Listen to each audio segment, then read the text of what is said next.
Hi, I'm Johan Magnusson with Alfresco Grills, and I'm here today to share with you Alfresco's amazing SearZone burner. The SearZone is an ultra-hot burner that will sear your food, sealing in the juices for that perfect melt-in-your-mouth flavor. So let's talk about how to fire up your SearZone. The first thing that you want to do is turn the knob to off, then turn on the gas supply.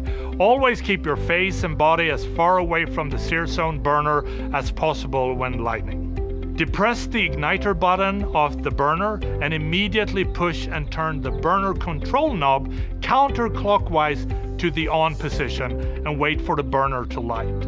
Note that the burner might take a little bit longer to light while air is purged from the gas supply system. If the burner does not light in 4 seconds, turn the knob to off and wait 5 minutes to allow any accumulated gas to dissipate before trying again. If the burner will not light after several attempts, then it can be also lit using a match.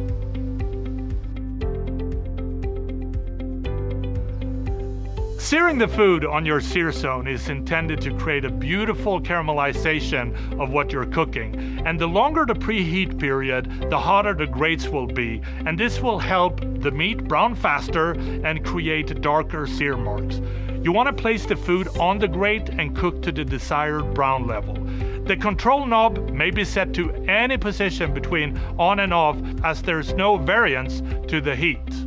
Remember, the SearZone can get extremely hot, so be careful with thinner or more delicate cuts of food. Do not leave the burner unattended while cooking.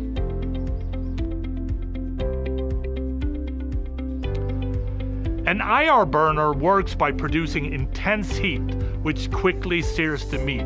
Searing creates flavor, and the unique V-shaped grates allow the outer surface to absorb smoke and food aroma that is produced as grease and drippings are vaporized by the burners.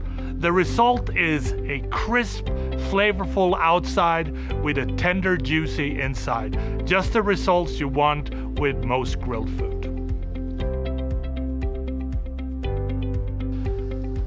Remember to always cook with the lid open when you're using the SearZone. When seasoning and preparing meats for your SearZone, less is more. Preferably only use salt and pepper, as heavier seasonings and rubs will only burn under the high heat and make the meat taste bitter.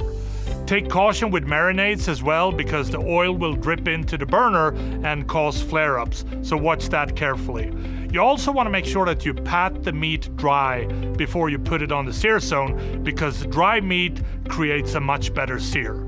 Also season well in advance, because when you season, all the salt will pull the juices out of the meat to the surface, and when you put that on the grill, it will almost immediately evaporate.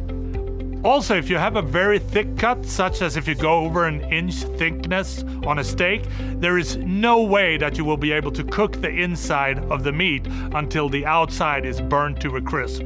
Therefore, the SearZone is an exceptional tool to use when it comes down to reverse searing.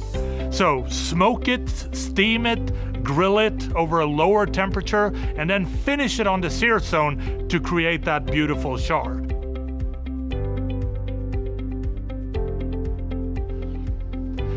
Make sure that the SearZone is completely cooled when you begin the cleaning process, wiping the grates with a soft, damp, soapy cloth and rinsing with warm or hot water. If your SearZone is particularly messy, perhaps with oil or grease, use a multi-purpose cream cleanser and apply with a soft, damp cloth. Then rinse with water. Now, if you're dealing with really stubborn dirt or burnt-on grease, you can use a nylon scouring pad with the cream cleanser. Never use wire wool pads unless they're made of stainless steel, and never use harsh abrasive scouring materials, wire brushes, scrapers, or contaminated scouring pads.